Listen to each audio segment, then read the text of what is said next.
কারো উপর আক্রমণ করতে পারে, এটা শিক্ষার্থীদের উপর করতে পারে, শিক্ষকদের উপর করতে পারে, কর্মকর্তা কর্মচারীদের উপর করতে পারে। এটা বিশ্ববিদ্যালয় এবং রাষ্ট্রের সামগ্রিক নিরাপত্তার জন্য। এবং এই বিশ্ববিদ্যালয়ের স্যার যেহেতু মূল নিরাপত্তার দায়িত্বে প্রক্টোরিয়াল বডি, প্রক্টর স্যার সহ আপনারা, তো স্যার এই দায়িত্বটাও স্যার আপনাদের উপরই বর্তায় যে বিশ্ববিদ্যালয়ের সার্বিক নিরাপত্তাটা আপনারা নিশ্চিত করবেন, এখানে যে মানুষগুলো আছে সেই মানুষগুলোর নিরাপত্তা আপনারা নিশ্চিত করবেন। স্যার আমরা আশা করবো স্যার আমরা খুব দ্রুত আপনাদের সাথে আরেকবার আমরা দেখা করব, যেখানে স্যার আপনারা আসলে কি কি পদক্ষেপগুলো নিয়েছেন স্পষ্টভাবে।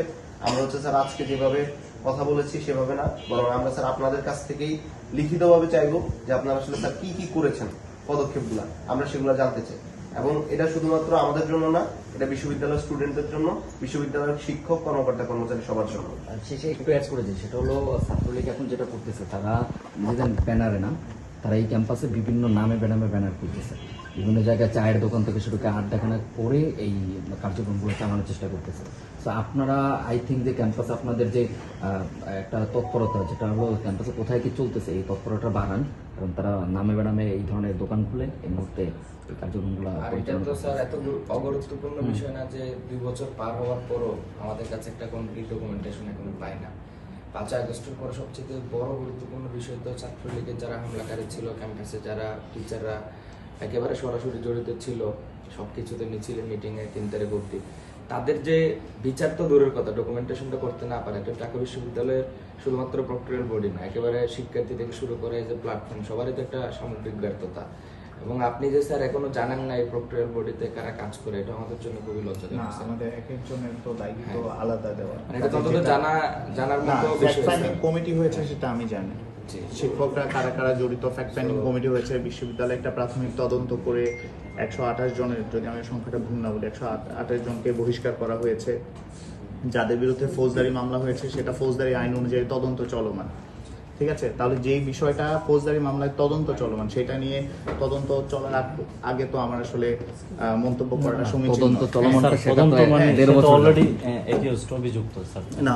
সেটাই অভিযুক্ত বলেই তার বিরুদ্ধে তদন্ত চলমান। সবচেয়ে মানে মজার বিষয় হচ্ছে স্যার যে তদন্তের কথা আমরা বলতেছি সেটা তো স্যার ভিজুয়ালাইজড, মানে অলরেডি আমরা ভিডিওর মাধ্যমে তাদেরকে আইডেন্টিফাই করতে পারছি তারা সরাসরি হামলাতে জড়িত ছিল।